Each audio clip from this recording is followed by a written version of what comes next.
Hey everyone, this is Jared Bruning with the Daily Bell Ringer, and this is Daily Bell Ringer Now. This is my short little segment I try to bring to you every now and then, just sharing some teaching resources, some ideas for teaching social studies, especially focusing on history. And I'm not going to lie, tonight I am very, very, very excited because I have a guest with me that I've been watching for a long time. I know it's probably weird for him to hear that I've been watching him for a while, but the truth is my students and I have been watching many of his videos that he's put out. Again, he comes with a great resource. So my guest tonight is Garry Adelman, he's an author, historian, speaker, educator, and he's the host of a good majority of the American Battlefield Trust videos that you look up on YouTube. So I guess, Garry, thank you so much for speaking with me tonight. Thanks for having me. It's my favorite subject, so I'm ready. Yeah, anytime you can talk about history is a fun time. And two, I was just going to say, I said, you're kind of the face of the American Battlefield Trust. Literally just minutes before we started filming this, I saw you did a tour of the Antietam new visitor center at Antietam. Is that correct? That's correct. That was just yesterday. We turned that one around pretty fast. Okay, yeah, and I went there about a decade ago, and seeing that video, I'm like, oh man, now I got to go back again. I need to go back to Antietam and see that again. Yeah, so I want to check that out. But I was going to ask you here again. You probably realize this. You're in a lot of classrooms, throughout the school year. A lot of teachers are using your videos. I was going to say one of my favorite videos that you did. Was fairly recently. You were talking about photography in the Civil War, and it was really cool to get my students to kind of recognize, okay, the Civil War is really the first major conflict where we truly have decent photography. And really, when you look at the photography, it's amazing how high definition that photography gets and everything. And that was a fascinating video, and I really love. I've been showing. I think that's come out a few years ago. I've shown that a couple years in my classroom. But a lot of teachers are watching your videos in the classroom. So I was wondering if you would be willing to share a little bit about your background, kind of how you got so passionate about history, kind of how you got involved with Battlefield Trust and everything. All right. Well, how much time do you have? Let me say that, first of all, it was a while ago, but, there was a time, and I remember it very well, where I couldn't pay people to listen to me talk about my obsession. And I am obsessed with the Civil War and American history and Civil War photography. So, it just wasn't all that long ago. So anybody who's watching, be patient, something I'm not naturally. But when it comes to building a career or pursuing your dreams, sometimes it can take a while. I, like so many other people, a lot of people had their different sparks. I was in high school. I was a D history student. I, wasn't much of a reader. I didn't know that there was really a Civil War, let alone that there were photographs that old, until I picked up a book. This book, William Frazanito's Antietam, the Photographic Legacy of America's Bloodiest Day. And my whole life and everything changed. He takes Civil War photos, finds the same place now, and then lines them up next to one another, so you can see how it's changed and whatnot. So I, was immediately captivated and, started reading for pleasure for the first time then. And that, plus sort of being from a family of storytellers, happened to be some sort of a confluence where I wanted to tell people about this thing. How cool is it? How time passes over a place. Long story short, I went to Michigan State later. I majored in hotel restaurant management. I'm a schmoozer. I'm a storyteller. That's very important for a restaurant manager, and I'm good at managing people. So I did that for a while, but I was always obsessed with history, didn't think I could make money at it.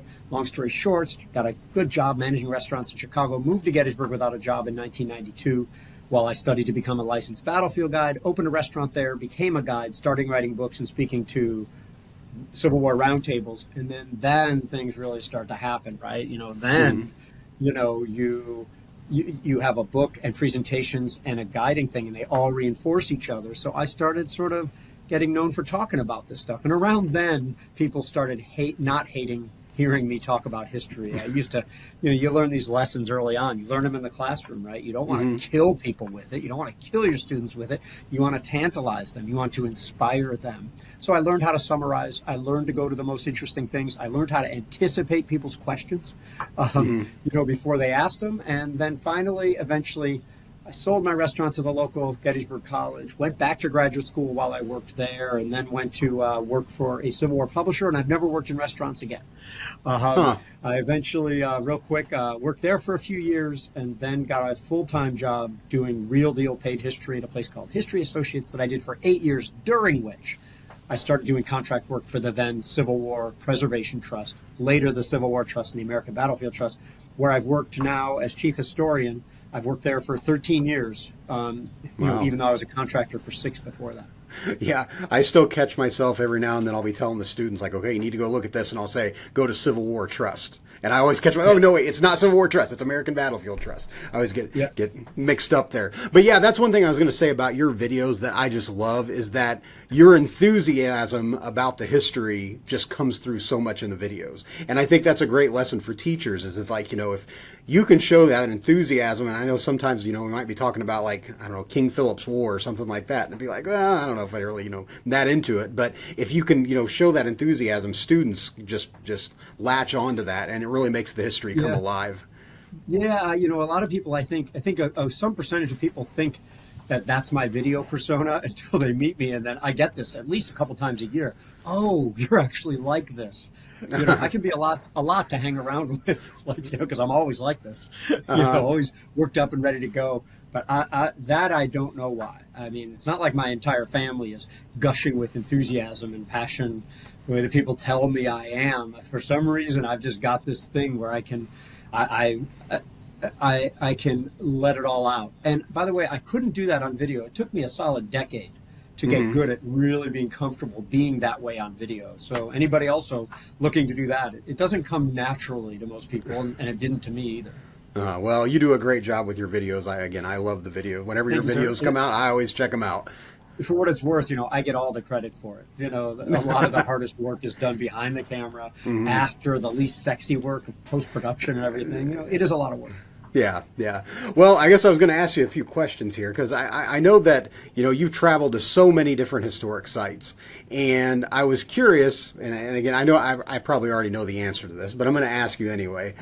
One historic site that you love more than any other, and I probably already know the answer, but I'll let you go ahead and talk about it. Of course you do. So I'll build up to it. You know, I give tours at about 50 battlefields, and there's a lot that I like, and there's a lot that I love, like that I just love going there, and I can't wait to get back there again, you know.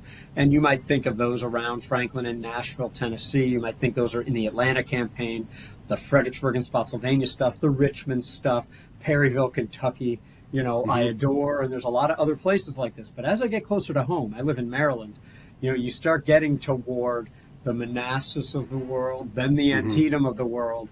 But if you took all those 49 and wrapped them up into one, I still like Gettysburg more than all of them combined. For even though Antietam was my entry in, as soon as this guy wrote a book about Gettysburg before that, and I have always been just absolutely obsessed with this place. My favorite place in the world, where my ashes will be scattered one day, where I met my wife on the town square. Wow. And my kids owe their existence to the fact that I moved there and met my Pennsylvania wife. So it is Gettysburg all the way. Okay. Well, I was going to tell you a quick little story because, again, I told you my brother, he's a bigger Civil War nerd than I am. And honestly, a lot of my Civil War knowledge comes from just simply it drives my wife crazy. Every time, you know, we talk to each other, it's always, you know, we'll be talking about what's going on now, and then it'll end up into some Civil War conversation. And a lot of times, I'm not going to lie, a lot of times it comes up to, you know, he'll be like, did you see the new video that the American Battlefield Trust put out? And it'll be like, that'll spark our conversation. But I was going to tell you, talking about Gettysburg, and again, you're going to be upset with me. It's been since I think I was 10 years old the last time I was at Gettysburg. I have to go back. I mean, I have to drag my kids there and get back. But my brother wanted me to tell you that I remember when I was 10 years old seeing the old light up map that was basically, it was almost like in a gymnasium. I remember that when I was a kid. It was almost like it was just this big light up map that was massive, and that, you know, it's not there anymore apparently. And he was like, well, you know, Garry Adelman will appreciate that you got to see the old map before they replaced it and everything. Indeed. And if I can say, so I got two things. One, you know, I've been a battlefield guide at Gettysburg. This is my 28th year now. So when I became a guide, you know, I would see the map, because the map was cheesy and outdated, no doubt, and it was a little bit long. but it's still never been replaced. At almost any battlefield, I would challenge almost any battlefield to have such a helpful pre-battlefield interpretive tool. And I work at a place where we make stuff like this, and it is really hard to top that original, cheesy, old tech thing. So I mean, in a way, you got some of the best, of what has ever been made. Secondly, I do already like your brother a lot better than you. Where are you? Oh, sorry. I'm in Illinois. My brother lives down in Alabama. So okay. So I mean, when I lived in Illinois, I'm from Chicago. I made 12 trips in 3 years out from, and I was a restaurant manager. I worked 6 nights a week. It was not easy for me to get any time off. So I cared about Gettysburg, and I took these crazy trips. I'd leave on a Saturday night, spend Sunday on the battlefield, Monday, leave that night and come back and work on Tuesday. So I'm telling you, Jared, it doesn't sound like you're very interested in going to Gettysburg. After all this time, you have no excuse. Well, you don't understand. I'm married to a woman who doesn't really dig history that much. And anytime we go anywhere and I try to get to some historic site, it's always like, I got to find some other thing. And so I'm like, well, can I go to Hershey Park or something like that? Can they go there while I, hit the battlefield? I've only been married for 21 years. I'm going on 22. I think most wives are happy when their husbands go somewhere for a few days without, like, leave me alone. I don't know how many kids you have or anything like that, but I'm not buying it, man. I take trips as having a wife and kids without them sometimes. So I'm not buying your excuse, and I'm sorry to shame you on your own production. No, that's okay. I'll tell you what, I'm going to show this to my wife and be like, look, see, he said I have to go. So now I'm going to have to go. Let him go, wife. I mean, you should keep each other happy, and you should be able to take a trip too. Okay, so now I'm going to throw a little what if question at you here, because again, I knew you were going to say Gettysburg, but imagine if you could travel back in time and be at Gettysburg for only 1 hour. What would it be? Where would you be, and what would you want to witness if you could go back for 1 hour? The more I've learned about the Civil War, the more my early desires of seeing the battle for Devil's Den. I mean, did it play out the way that I think it did? That's my, I would love to watch Devil's Den and Little Round Top, but the more I read about the horror of the combat, I don't think that's something I'd like to see. Maybe from far enough away, like above, I could look down on it and not have to see the human suffering to that, because that could be just life scarring. Instead, I would, and as troubling as it might be, I think I would follow Alexander Gardner and his crew around to see how they covered a battlefield. How did they photograph the battlefield? And my God, where are these photographs that I'm spending my life looking for the location of? Some of those we don't know where they are, where it might be lifetimes until, and if ever, we discover exactly where they were taken. That is what I would do, I think. That's what you do. That's pretty cool. Okay, I never thought about that. Following around the photographers, you'd probably get a better scope of everything that happened, maybe, by following them around. So I guess, and again, a lot of teachers, I think we just simply, we get on YouTube or we get online and we just try to look up resources. And so, of course, American Battlefield Trust pops up. And so immediately it's like, well, I'm going to have my kids do this or look at this. But can you talk a little bit, and I know a lot of the viewers are already going to know this, but again, what is the purpose of American Battlefield Trust? Like, what is really the main goal?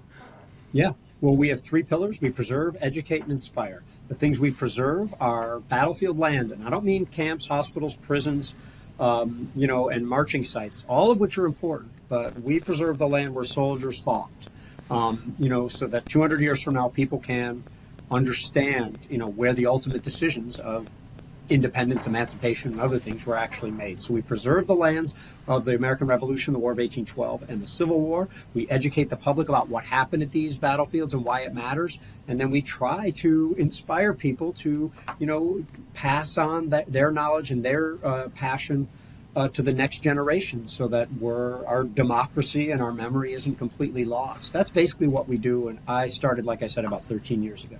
Okay. I guess can you tell what was the very first tract of land that was preserved by Battlefield Trust? Well, it depends. It depends we're the product of a merger. And so that there were some really early saves in the Shenandoah Valley. I mean, we are born of a group of people who were looking to preserve land in the threatened residential and commercial development craze of Northern Virginia in the 1980s. A lot was going on in the 80s. The movie Glory, the 125th anniversary, the real some would say even the growing height of the reenactor movement. The Ken Burns series, the Gettysburg movies, all coming out within a 5-year period from '88 to '93.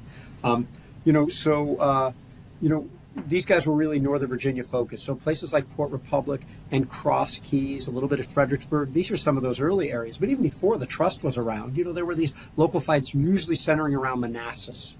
The Trust specifically says that we were born of the fight for the Chantilly battlefield, or Ox Hill, which it was immediately after the Battle of Second Manassas, where that really got people going to form the Chantilly Battlefield Association, and eventually the Association for the Preservation of Civil War Sites, which is one of the two groups from which the Trust sprung. Oh, okay. Okay. Well, yeah, I was going to say, a few years ago, I had a student in my class. I remember she had just moved here, and I remember we were talking about Fredericksburg, and I was showing her pictures, and then she realized, she was like, wait a second, like my backyard where I used to live, right over the fence from my backyard, it butted up against the battlefield at Fredericksburg. And you just don't realize how much these battlefields are being eaten up. I know a few years ago, I forget if it was Time Magazine or People, I forget, they did like a photo expose, like showing like reenactors marching in the actual spots where things happen, and here they are marching through like National Geographic. Was it National Geographic that did that? Yeah, and they were like marching through like a Target parking lot, and things like that. And it's just like, you just don't think about that these big historic events, now we've got commercialization that's just eating up all of that. You actually bring something up that your viewers and maybe your students would find interesting, this idea that Nat Geo did this article. You might wonder, well, how hard does the Trust work to try to foster an environment where articles like that are made? Very hard. Our policy and media and land and communications departments and staff has always been larger than the education staff. Second only to the development staff, because we're a fundraising organization. We can't do anything unless we raise money for our mission. So we helped to facilitate that. We did everything we could to get the right reenactors, the right photographers out to the right places to tell those stories. And we work very hard on, getting positive and helpful news stories about our subjects out there. Okay. Well, yeah, very cool. I guess you brought it up real quickly. You mentioned Glory. Of course, the 80s, was late 80s is when that film was being made and everything. I was going to tell we were talking about being from Illinois. I actually live in Galesburg, Illinois. I don't know if you know where Galesburg is. Have you ever heard Lincoln Douglas debates and everything? That's kind of our one big historic thing is, we have one of the Lincoln Douglas debate sites here. But also, I don't know if you're aware, there were 12 guys from Galesburg who actually volunteered for the 54th.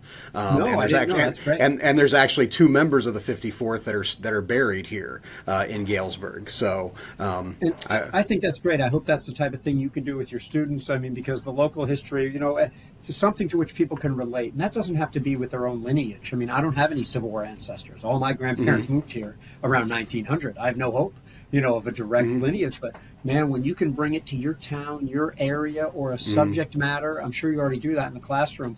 I realized that early on. Simple, basic connections. You never know what's going to light the spark. And so you got to use a shotgun method sometimes in order to drag people in.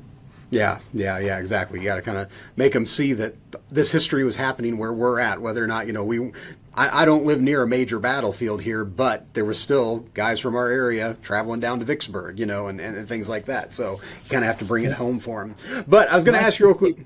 Go ahead. I did go to an Illinois battlefield in December, Black Hawk War battlefield, Apple River, out near. Oh, really? So okay, yeah.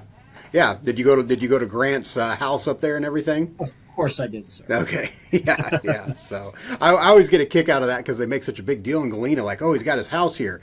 And it's like, honestly, like the city built it for him and he only lived there for he wasn't there long at all before he got the nomination.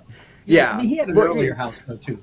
Yeah. He was there, of course, when the war broke out and everything. And then, of course, Galena being where we have the most, isn't it the most Union generals from Galena, correct? Yes. From or connected, yes. Yeah, so it's kind of an interesting town. But I was going to ask here, and I know this is a big question, and I don't know, this isn't one that we can just answer here in the time we have. But what do you see as being the big challenges to teaching history today? Like, what is the big challenge or challenges? I think people might be expecting me to go down some sort of a political route and say that, the restrictions on teachers, the taboo of teaching certain things in the classroom. But that's not really how I feel. I think those things are cyclical, and I'm an optimist, much to the consternation of some people in my life who get sick of my perpetual positivity and optimism.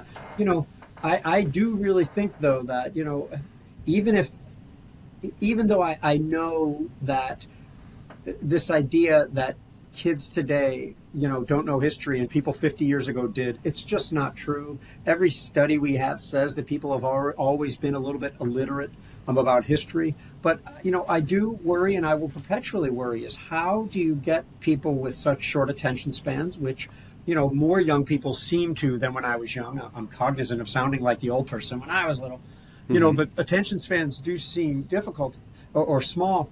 I think the biggest challenge is almost how do you grab people? How do you interest students? How do you light the spark? I think the spark is still lightable, but there's so much competition among other things, not the least of which is short videos like the kinds that the Trust makes, but there's millions of them out there that people can go against. So I would imagine that this compounding idea of a short attention span ends up lacking the base that somebody needs in order to find something compelling.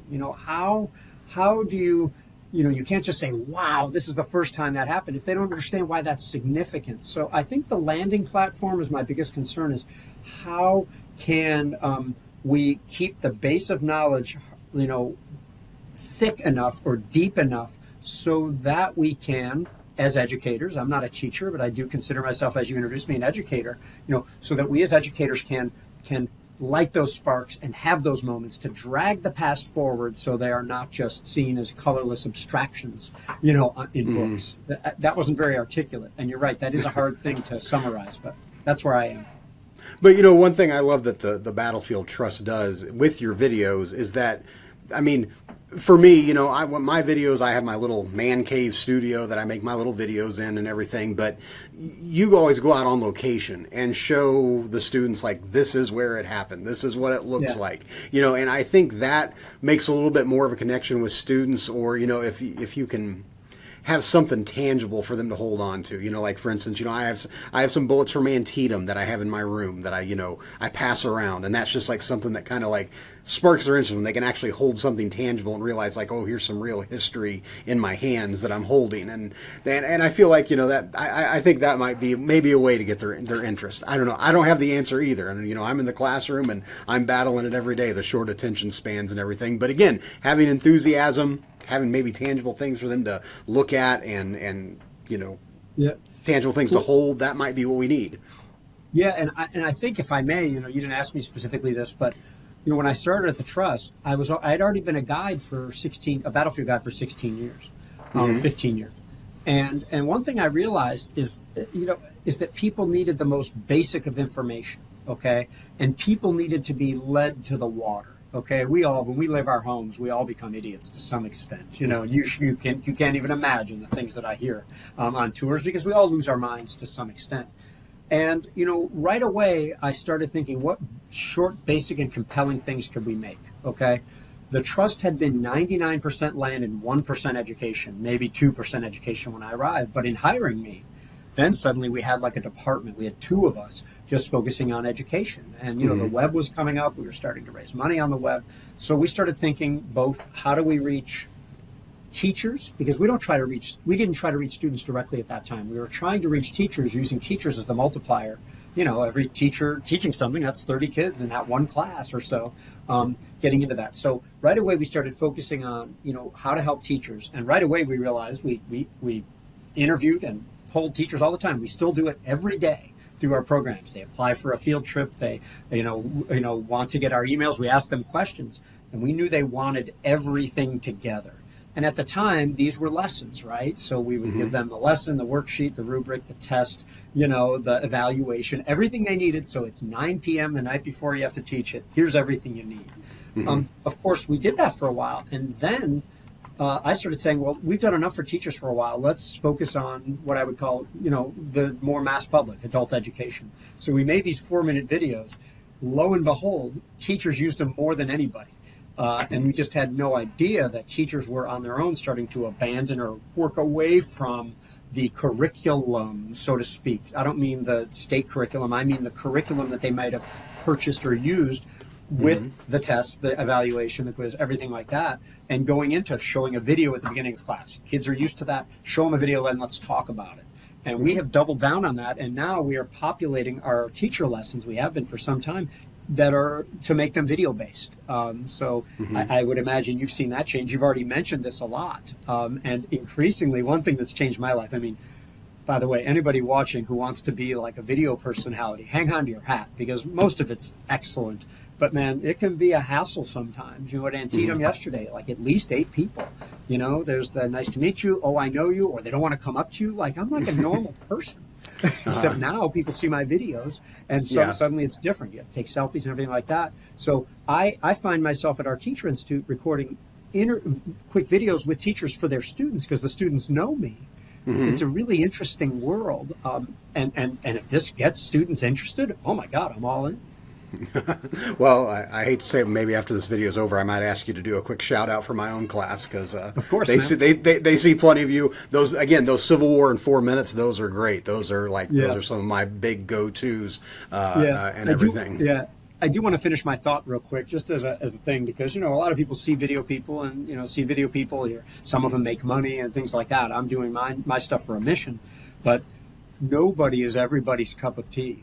And you better thicken your skin if you want to be a video person. You know, you probably already know this. Nobody is liked by everybody, and some people are hated by some people.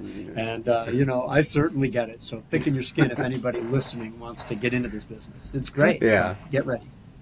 Well, again, and you know, if you think about it in today's culture, and, you know, it's sad to say, I mean, it's like we don't necessarily go to a book to learn something anymore. It's more we go to YouTube. We go to YouTube and find, like, you know, if I need to fix my car, it's like, well, I could look it up in the manual, but it'd probably be quicker if I just went and found a video on YouTube. And, like, honestly, I think that's how a lot of people are today. So it's, you know, same thing with history. It's like if you're wondering, you're traveling to a battlefield, it's like, well, I wonder what happened here. Click on YouTube and you're going to find, you know, those videos. We watch that stuff really closely. And in fact, as a result of that, we made a different series. We have about 7 or 8 main series and then some sub-series, but something called Battlefield U, which just answers one question. And those questions we made videos for happen to be the most common questions asked about our subjects. You know, when was the Civil War? Who fought in the Civil War? And we made really basic videos. People usually watch the video and leave, by the way. And some people consider that a failure. We consider that a success. We've answered somebody's question about our subject while boosting our own Google or, you know, YouTube numbers. So you're inherently reactionary to some extent, but if you read the tea leaves, you can stay at the curve, even if not ahead of it. Okay. Yeah. Well, I guess one more question here, and then I had one other little thing I want to talk about real quickly. But, you know, we've kind of focused so much on the video side of American Battlefield Trust and what you guys do. But, and you kind of touched on this already. But beyond just simply like the videos, what are some other things that Battlefield Trust offers for teachers? Yeah, so the videos, just one, I already sort of mentioned the curricula. I mean, we have Civil War curriculum, inquiry-based and otherwise, for elementary, middle school, and high school. Our Revolution curriculum will be out before long. We also have traveling trunks that crisscross the country, you know, 5 or 6 at a time.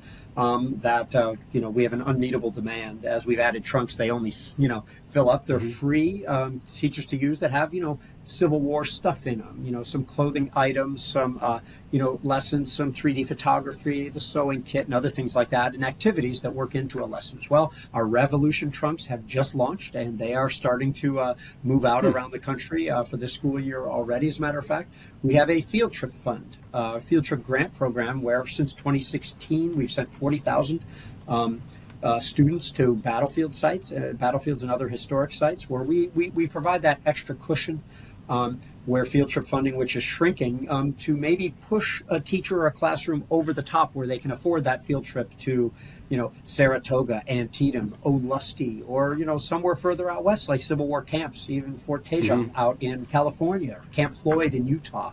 So we've crested 40,000. We're going to try to send 100,000 more during the 250th anniversary. We have a number of other classroom programs. We now have virtual field trips as well. We have all these other video-based things and animated maps and stuff like that.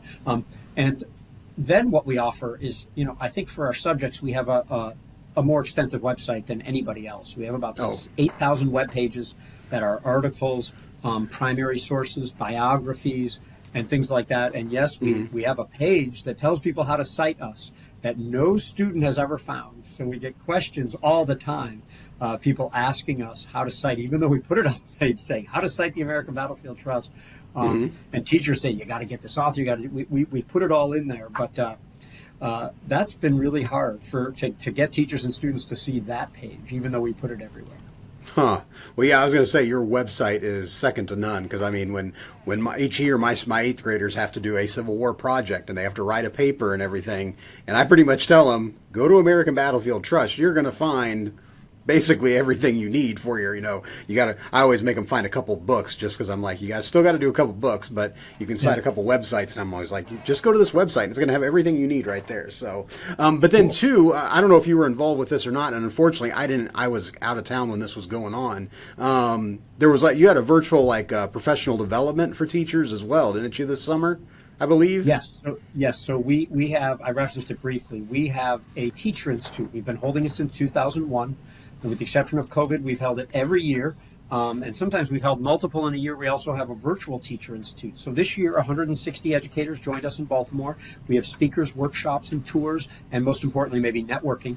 And we shower the teachers with all sorts of resources they can use, some of the stuff of which is on the website, some of which is not. We had Rick Atkinson, the incredible war writer, as one of our speakers. And then we followed it up 2 weeks later with a virtual Teacher Institute, where we had some 35 different sessions. And we had more than 1,100 people actually registered, educators coming to it. K-12 educators, administrators can come as well. And that is our main effort for the year in professional development, because, we think that last year we engaged, and that means open an email, hit click on a video, signed up for our emails, came to our website. We think we reached more than half of all American social studies teachers digitally in one way or another. And we think that we had one digital engagement for every K through 12 student in the whole country. Well, that doesn't mean we reached every student, but on average, it could be that we reached a third of the students coming 3 times and engaging with us 3 times, 3 videos or something like that. And this has really grown. This has really grown, and we want it to grow more, because we think that we can do the same amount of work and reach 100 million people instead of doing the same amount of work and reaching 10 million. Which one would you choose? And the teachers are our great multiplier. They're the ones doing every visit is 26 kids at a time. So, and we are able to see the URLs and see which ones are ending in school URLs. So that's been super helpful, and it is something our donors have always supported. And our whole education program is started from our Teacher Institute. Yeah. Well, again, teachers that might be watching this, if you're not using American Battlefield Trust, you need to be going and checking out the resources, because they have stuff second to none. It's some of the best stuff out there if you're looking for materials. But speaking of some materials, and I know this was a few years ago, I think you guys were working on this, and I'm just curious if this is still something that's in the works or not. But a few years ago, you were doing some augmented reality, where you were going, and again, for those of you who don't know what augmented reality is, it's where you just hold up a device or whatever, and you can see something coming up that kind of appears, I guess, in the landscape or wherever you're looking at. And I've done some of that in my classroom with some of my students, creating some augmented reality. But you guys were creating some stuff that I was like, wow, this would be awesome if you could go to a battlefield, hold up your device, and you could see exactly where this and this and this was going on. Well, I guess, have you guys continued that, or is that something kind of on the back burner, or what? Yeah, no, far from the back burner. This is what we have to be doing. And again, you sort of said it, augmented reality drops something into your environment when you're using your phone. Virtual reality is when you put on the glasses and you put yourself into an environment that's not actually there. You need to be doing both of those things, and they're both complex and they're both really expensive. And I think we're about the best at it, at our stuff, I humbly say. This is our Gettysburg AR app. So if you type in Gettysburg AR app on the App Store, you can see that we have numerous scenes. That one that I just showed you is to, look at the digital dog outside of Lee's headquarters. Here, this one is for Alfred Watt, a sketch artist sitting at Devil's Den. And if we were at Devil's Den, I could place the scene, and he could sit on the rock, and I could take selfies with him. I could sit next to him. Wow. And take pictures. So your students, and using this app, actually, you can drop Abraham Lincoln delivering the Gettysburg Address right in your classroom. or in your classroom's a little bit small, in your gymnasium or in your parking lot or in your soccer field, you can drop those assets and, photograph them with, Abraham Lincoln and John Burns and all these other people. And yes, we're doing more. We're about to restore digitally a whole fort that was on top of what is now an Indian ceremonial mound at Fort Watson. We're going to be doing augmented reality for Antietam and Gettysburg, and maybe make a package for any revolution site so that you can be with George Washington or Native Americans and everything like that. So it's expensive, and our donors and some other funders have really stepped up to help us just to develop this stuff. Right now, we've been working on structures so that you can stand there and see the Cold Harbor Tavern in Virginia or the St. James Church at Brandy Station. We've gotten really good at making structures using either apps or a web-based platform. Huh. Well, I think that's going to be amazing when you can just stand there and be able to just see, like I said, see George Washington right there. I don't know if you can even have him there on the Delaware or what, crossing. That'd be really cool. So yeah, that's some cool stuff. Again, like I said, if you go to American Battlefield Trust, you're going to find a lot of this cool stuff. Well, again, you're a busy guy, so I don't want to keep you here all night. And again, I know my teachers are busy as well, so they probably don't have time to listen to us go on for another hour or whatever here. So, did you have anything else you wanted to share here before we sign off? Yes, I do. So I know you'll put it up there, but for teachers who are watching, we are battlefields.org is our website. Just sign up for our emails. It's the simplest thing, and you can start to learn a little bit about it and explore our field trip fund. Look into our Teacher Institute. Most of what we do is free. And the Teacher Institute is like that. The Field Trip Fund is like that. The Teacher Institute, sometimes we have travel scholarships because we pay everything but the travel. So look into it. Sign up for our newsletter called the Battlefield Bulletin, just for teachers. And I think you're going to find something that's interesting to you, even though you might only teach our subjects for a short period of time in the year. You'll probably find something that's interesting to you. Jared, I appreciate you having me. I think we got 2 things to do. You only know about 1, but we have 2 things to do at the end after we're done as well. Oh, okay. Okay. All right. Well, again, I want to thank you, Garry, for being here with me this evening. Thanks for sharing all those resources. Thanks for all you do to bring history alive. Because, again, like I said, your videos are some of the best, and just some of the best ones of getting people excited, I think, about history and seeing how exciting it really is to learn about history. So thank you for all you do. Thank you so much, Jared. All right, thanks. All right, thanks for watching. And again, I'll put a lot of links down in the description. If you check out down in the description, I'll put links to American Battlefield Trust, all these things that we talked about in the video. So thanks for watching, and I will talk to you later. Thanks.